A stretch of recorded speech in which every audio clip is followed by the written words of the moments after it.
Donc ici, plusieurs véhicules, cycles et motos.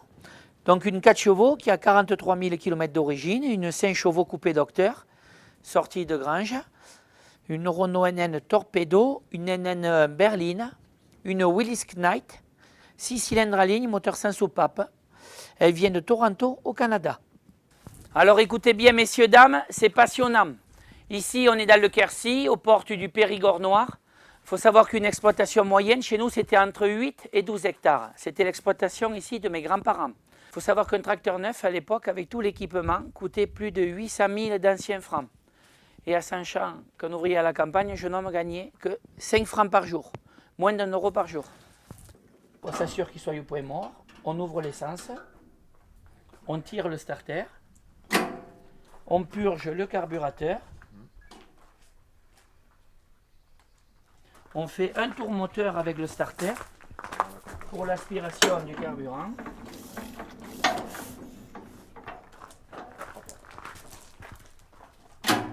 On lui enlève le starter et démarrage du jeune homme à l'huile de coude. Il n'y avait rien d'autre à l'époque.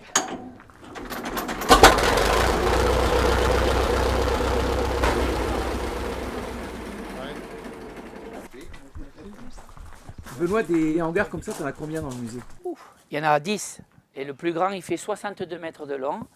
Il y a plus de 6 000 m², avec plus de 300 tracteurs.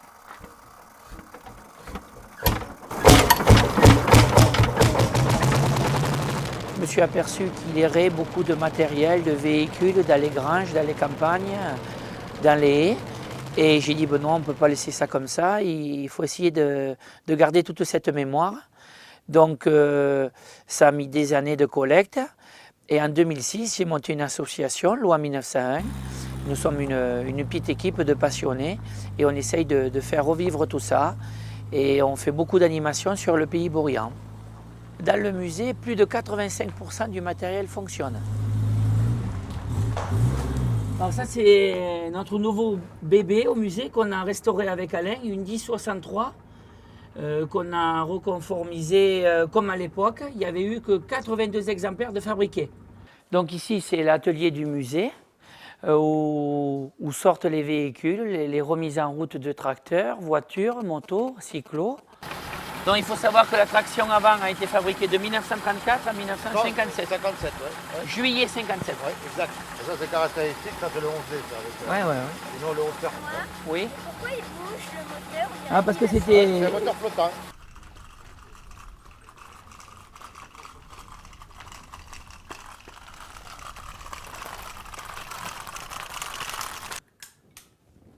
Voilà. On est là pour rappeler le passé et pour montrer aux plus jeunes qui sont sur l'avenir, comment ils vivaient autrefois. Moi, je pense que ça apporte que des bonnes choses aux jeunes générations. Hein. C'est que positif. Hein. Alors, cette maquette a représenté un ensemble de battages comme celui-ci à l'époque. Et je vais vous la mettre en route. Pour que ça fonctionne très bien, il fallait être une bonne vingtaine de personnes. Donc si vous me suivez depuis tout à l'heure, donc le début de la collection, à l'âge de 14 ans, ça a été de vouloir retrouver le tracteur de mon grand-père qui est ici, en miniature. Donc ici, c'était l'habitat de mes grands-parents, de Robert et Adrienne.